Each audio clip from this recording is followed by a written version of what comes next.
얼마 후 밀 거둘 때 삼손이 염소 새끼를 가지고 그의 아내에게로 찾아가서 이르되 내가 방에 들어가 내 아내를 보고자 하노라 하니 장인이 들어오지 못하게 하고 이르되 내가 그를 심히 미워하는 줄 알고 그를 내 친구에게 주었노라.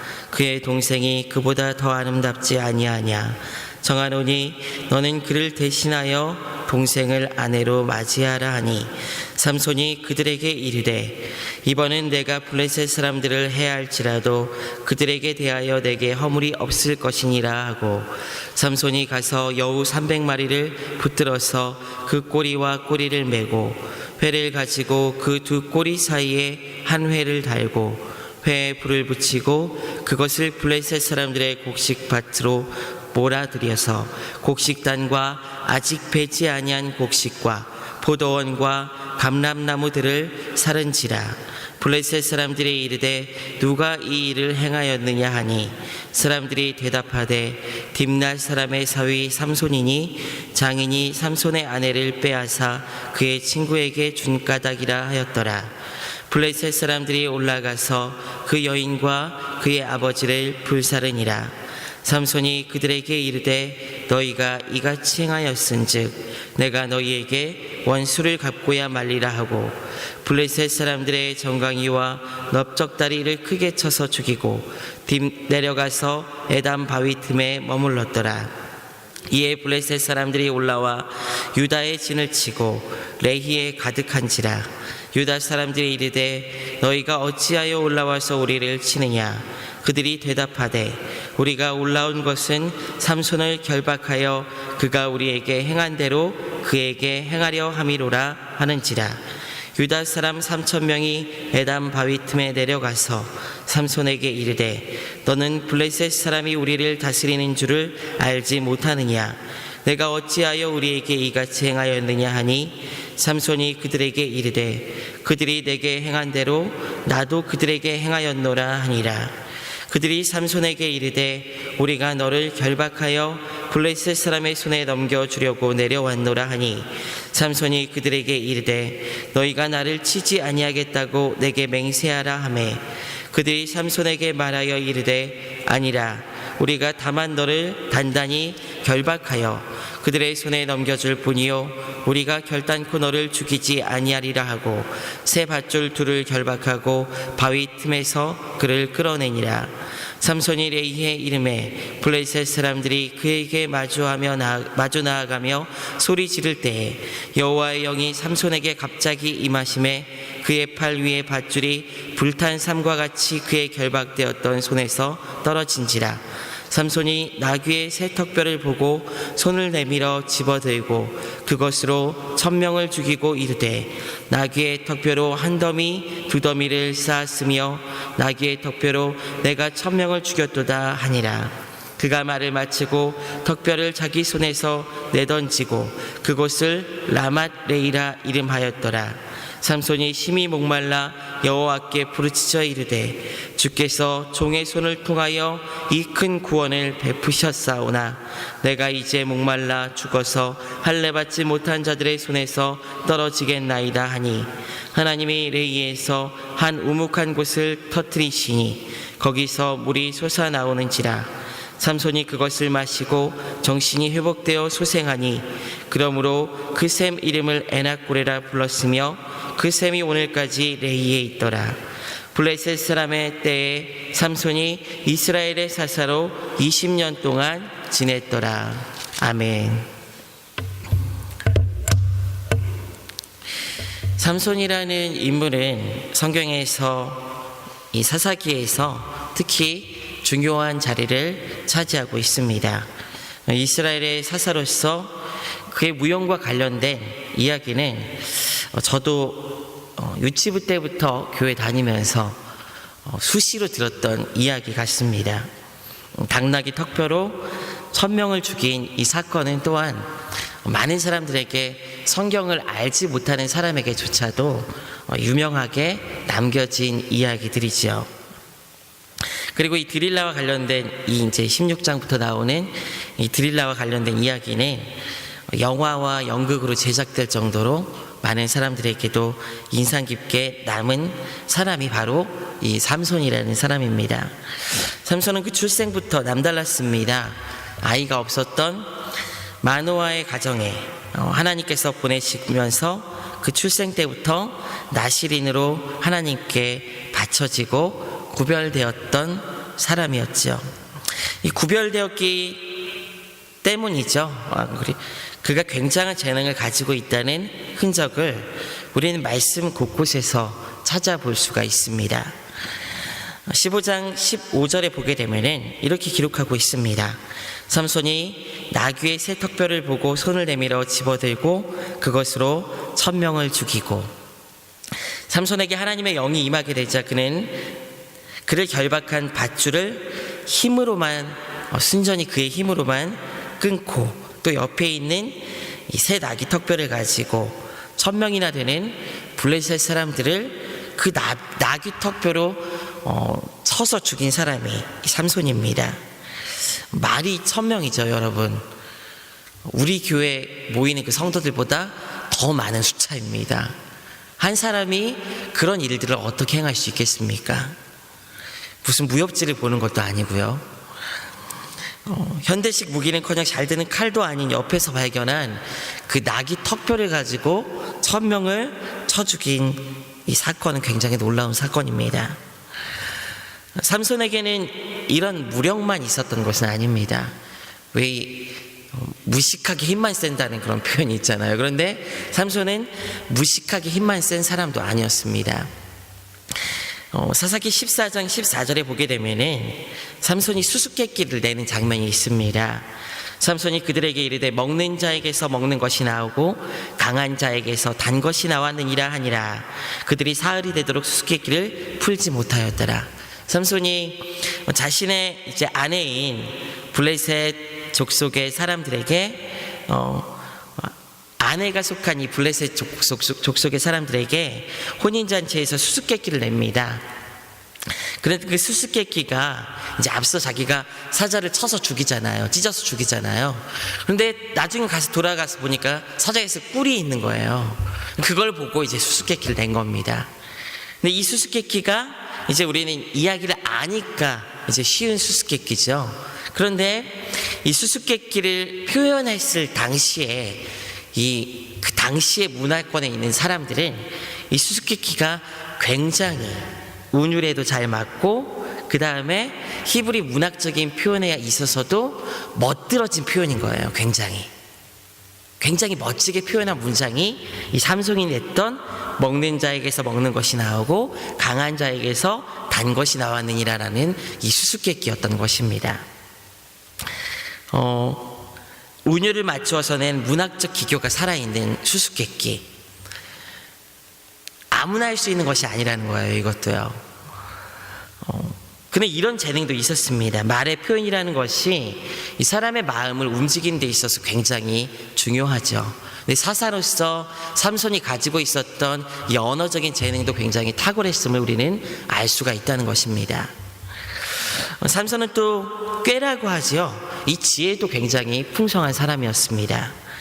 사사기 15장 4절부터 6절까지 보게 되면은 자신의 아내를 빼앗은 블레셋 사람들에게 복수하기 위해서 이 삼손은 여우 300마리를 붙잡아서 꼬리와 꼬리를 연결한 뒤에 회를 달아요. 그리고 불을 붙여가지고 그것들로 블레셋 사람들의 그 농작물들을 다 태워버립니다. 이런 생각을 누가 하겠습니까? 담대하고 또 지혜 있고 탁월하게 재능이 많은 삼손이기에 가능한 일이었던 것입니다. 그리고 하나님께서 이런 삼손을 사사로 쓰시는 사건을 우리는 오늘 말씀에서 보게 됩니다. 13장 24절부터 25절까지 보게 되면은 이 나실인으로 구별된 삼손의 인생이 어떠한 건지 우리는 표현한 것을 보게 됩니다.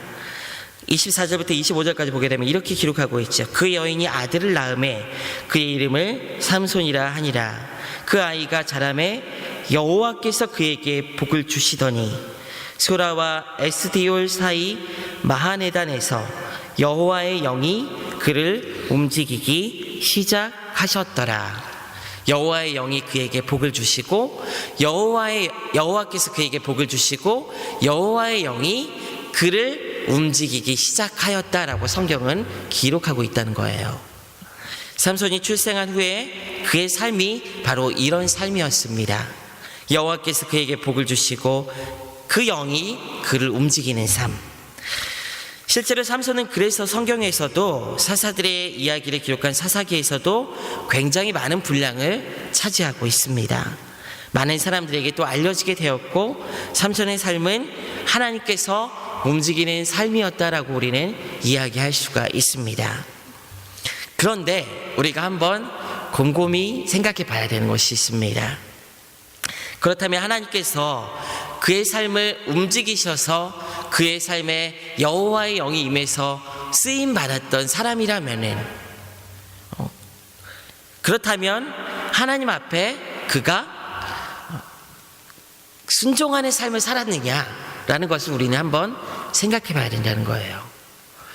그가 사사이고 하나님의 영이 그를 움직였는데 그가 순종의 사람이었느냐? 사실 삼손의 일생은 순종과는 거리가 먼 사람이었습니다. 먼 인생이었습니다. 그렇게 많은 사람들에게 알려진 가장 유명한 사사인 이 삼손의 삶은 거룩하지도 아름답지도 숭고하지도 않습니다. 왜냐하면 그는 나실인이었지만 나실인다운 삶과는 거리가 먼 불순종의 삶으로 그의 인생은 그려졌기 때문이에요.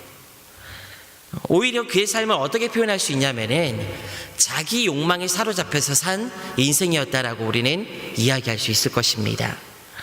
14장에서는 딥나에 내려가 블레셋 사람의 딸과 결혼을 하죠. 거룩한 민족으로 구별되었던 이스라엘 민족에게 이방 민족과의 결혼은 있을 수도 없습니다. 그런데 더군다나 이 삼손은 사사잖아요. 구별된 나실인이었습니다. 그럼에도 불구하고 앞서서 하나님의 계명을 멀리했던 삼손이었습니다.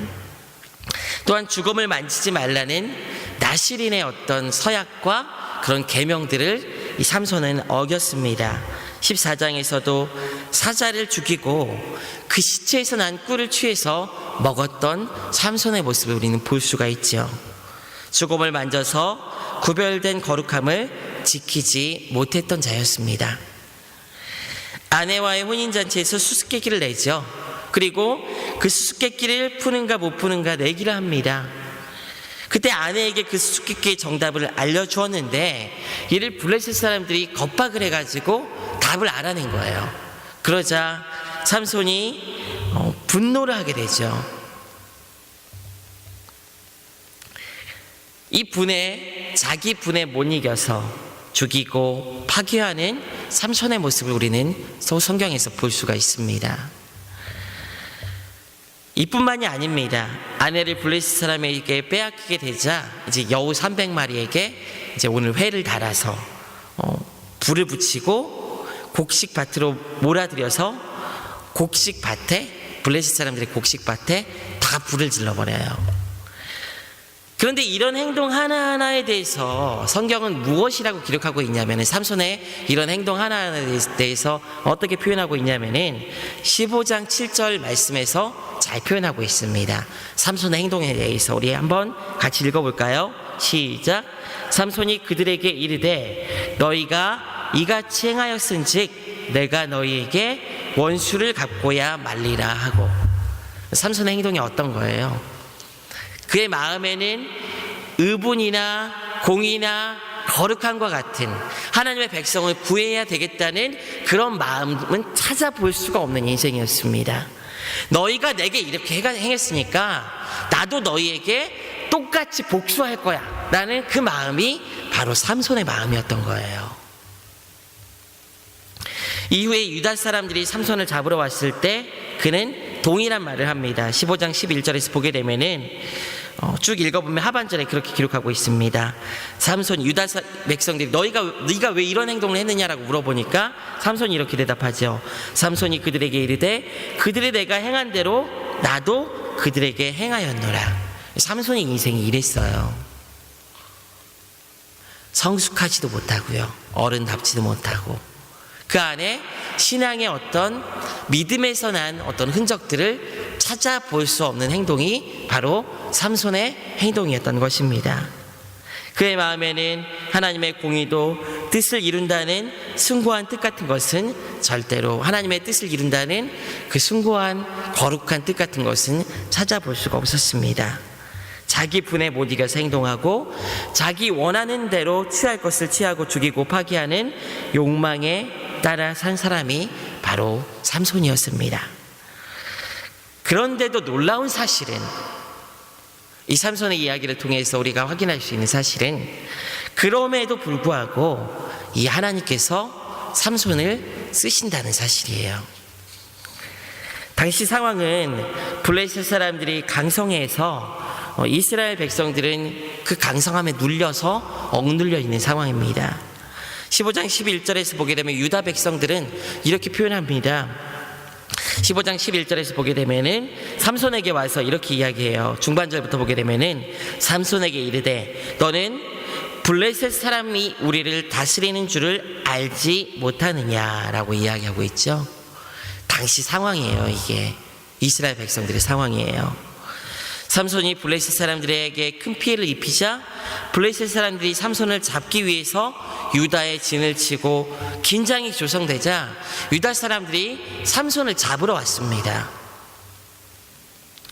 그러면서 유다 사람들이 표현한 내용이에요.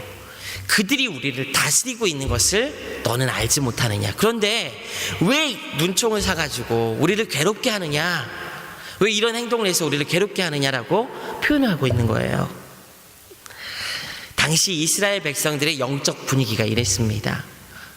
강성한 블레셋 민족에 눌려서 영적인 패배주의에 사로잡혀서 스스로 낮아져 있는 모습이에요. 하나님께 낮아져 있는 모습이 아니라 세상에 눌려가지고 자기보다 강한 블레셋 사람들에게 눌려서 영적으로도 침체되어 있는 상황이 이스라엘 백성들의 모습이었습니다.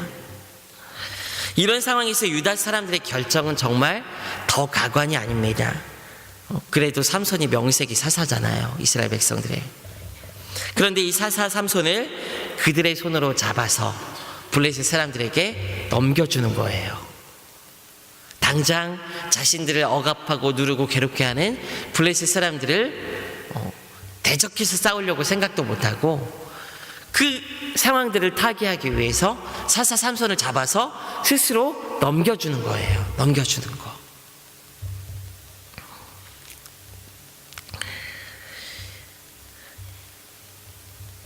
사사이니까 손을 대기 겁이 난 거죠. 그런데도 블레셋 사람들의 그 손에서는 벗어나고 싶으니까 그 미움받은 삼손을 잡아서 블레셋 사람들에게 넘겨줍니다. 이것이 당시의 영적인 분위기였습니다. 사사는 사사대로 타락하고, 이스라엘의 지도자 사사는 사사대로 타락하고, 이스라엘 백성들은 이스라엘 백성대로 영적으로 타락하고 패배주의에 사로잡혀서 눌려 있었고, 자기만의 안위를 바라는 비루하게 그 삶만 유지하려는 모습이 바로 이스라엘 백성들의 모습이었습니다. 이런 상황에서 누가 삼손을 쓰신다고요? 하나님께서 쓰신 거예요. 하나님께서. 자기 욕망대로 산 이 삼손을 하나님께서 쓰시는 것입니다. 삼손이 하나님의 대의를 생각해서 움직인 적은 한 번도 없습니다. 삼손은 죽을 때까지 그렇게 살아요. 그런데 그 삼손을 하나님께서 쓰십니다. 나에게 행한 대로 복수하겠다라는 마음을 가지고 행동한 이 사사를 하나님께서 쓰세요. 삼손은 잡혀서 그렇게 그의 결박을 끊지요. 이 에나꼬레라고 이름한 그 골짜기에서 삼손이 결박을 끊지요. 그리고 나서 1000명을 나귀 턱뼈로 확 다 그냥 끝을 내버립니다. 한 사람이 말이죠. 사사기 15장 14절에서는 이 타락한 사사를 쓰신 이 하나님의 모습을 볼 수가 있습니다. 15장 14절에서 이렇게 기록합니다. 삼손이 레이의 이름에 블레셋 사람이 그에게로 마주 나아가며 소리 지를 때 여호와의 영이 삼손에게 갑자기 임하심에 그의 팔 위에 밧줄이 불탄 삼과 같이 그의 결박되었던 손에서 떨어진지라. 여호와의 영이 삼손에게 갑자기 임하심에, 항상 이 사사 삼손이 하나님 앞에 쓰임 받을 때는요, 삼손이 괴력을 발할 때는 이런 표현이 있습니다. 여호와의 영이 삼손에게 임하심에. 사사기 14장 16절에서도 여호와의 영이 삼손에게 강하게 임하니 그가 손에 아무것도 없이 그 사자를 염소 새끼를 찢는 것 같이 찢었으나 라고 기록하고 있습니다. 또 14장 19절에서는 여호와의 영이 삼손에게 갑자기 임하심에 삼손이 아스글론에 내려가서 그곳 사람 30명을 쳐 죽이고 노략하여 수수께끼 푼 자들에게 옷을 주고 심히 노하여 그의 아버지 집으로 올라갔고, 그에게 여호와의 영이 임하게 되자 그는 사람이 할 수 없는 일을 하게 되고, 이는 꼬리에 꼬리를 물고 결국 그가 분을 내어서 했던 일, 화가 나서 했던 일인데 거기에 뭐가 임해요? 여호와의 영이 임하게 되자 어떻게 되냐면은 그 일들이 자기 분에 겨워서 삼손은 한 일이지만은 하나님께서 블레셋 사람들을 치는데 삼손을 쓰시게 되는 역사로 나타나게 된다는 거예요. 오늘 말씀은 특히 사사 삼손의 이야기는 삼손의 무용을 보여주려고, 굉장한 무용담을 보여주려고 기록한 것이 아닙니다. 또 우리가 아무렇게나 살아도 하나님께서 함께 하시면 이런 일도 할 수 있다는 것을 알려주려고, 그러니까 아무렇게나 살아도 되는구나, 이런 걸 교훈하려고, 이런 걸 말씀하려고 기록한 말씀이 절대로 아닙니다. 이 사사 삼손의 이야기를 통해서 우리는 무엇을 알 수 있냐면은, 이런 영적인 극심한 침체 상황에서도 삼손이라는 능력이 있지만 구별되지 못한 사사 같지도 않은 사사를 통해서 하나님께서 이스라엘 안에서 일하고 계시고 그 민족을 구원하신 일을 이스라엘 백성들은 다 포기했을지라도 하나님께서 하고 계시다는 것을 말씀하고 있는 것입니다. 비록 이스라엘 민족은 포기하고 넘어져 있고 민족의 지도자인 사사조차도 정신을 못 차리고 있는 상황에서조차 하나님은 이 삼손의 삶이 비록 불의한 삶일지라도 그를 통해서 주의 일을 하고 계시고 이스라엘을 지키시고 구원의 길로 인도하고 계시는 것을 우리는 말씀을 통해서 확인할 수 있다는 거예요. 사람은 쉽게 변하지만 결코 변하지 않고 그 약속을 지켜나가시는 분은 우리 하나님 한 분밖에 없으십니다. 하나님의 영이 우리와 함께 하시면 주의 일을 이루시는 그 역사를 오늘도 지속시키는 역사가 나타날 수가 있습니다. 신실하신 그 하나님을 우리는 붙들고 살아야 할 것입니다. 다른 누구가 아니라.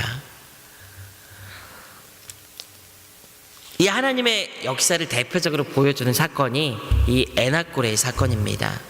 이 사사 삼손이 자기 분에 못 겨워서 자기가 탈출하기 위해서 그 상황에서 막 몸부림을 치죠. 근데 그때 나타난 사건이 에나골의 사건이에요. 1000명을 나귀 턱뼈로 죽인 사건. 그곳에서 이 삼손이 1000명을 죽이고 나서 탈진해 있죠. 탈진한 이 사사가, 이 삼손이 하나님께 목말라 죽겠다라고 하나님께 간구하자 하나님께서 어떻게 하십니까? 그곳에서 샘을 터뜨리세요. 그리고 이 삼손이 그 샘물을 먹고 다시 그 기력을 회복하게 됩니다. 단순히 이 사사인 삼손이 막 지쳐가지고 하나님 앞에 간절히 기도했기 때문에 그 물을 터뜨려 주신 게 아니에요. 하나님께서 이것은요, 이스라엘 백성들을 향해서 여전히 은혜의 강물을 흘려보내고 있다는 것을 보여주는 사건인 것입니다. 삼손이 잘해서 그 샘이 나게 한 것이 아니에요. 이스라엘 백성들이 잘해서 이스라엘 백성들을 하나님께서 지키고 있는 것이 아닙니다.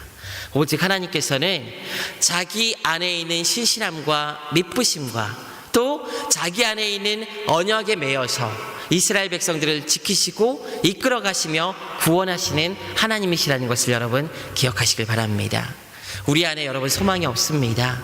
오직 하나님께서 우리와 함께 하실 때, 신실하시고 의로우신 하나님께서 함께 하실 때 우리 삶에 소망이 없다 할지라도 그 안에는 하나님으로 말미암는 소망과 하나님으로 말미암는 구원의 역사가 여전히 진행되고 있다는 사실을 여러분 기억하시길 바랍니다. 사람을 바라보지 마시고 상황들을 바라보지 마시고 나에게 소망을 두지 마시고 오직 여호와 하나님 한 분만을 바랄 수 있고 사모할 수 있고 의지할 수 있는 여러분들 되시기를 주님의 이름으로 축원드립니다. 우리 같이 기도하도록 하겠습니다. 하나님 아버지, 사사 삼손의 삶이 비록 불의한 삶일지라도 또 이스라엘 백성들의 그 당시의 상황의 모습이 소망이 없는 모습이라 할지라도 그 상황 가운데서 여전히 일하고 계신 살아계신 하나님을 우리는 말씀을 통해서 확인합니다. 주님, 지금도 일하고 계신 그 하나님을 바라보기를 원합니다. 우리의 삶에 소망이 없고 우리의 삶에 희망이 없어 보일지라 할지라도 아버지 하나님께서 지금도 살아서 이 삶에 이 역사 가운데서 일하시고 하나님의 구원과 하나님의 뜻을 이뤄가시는 것을 기억하게 하시고 그 하나님만 의지하는 복된 인생이 될 수 있도록 함께하여 주시옵소서. 감사드리며 예수 그리스도의 이름으로 기도드리옵나이다. 아멘.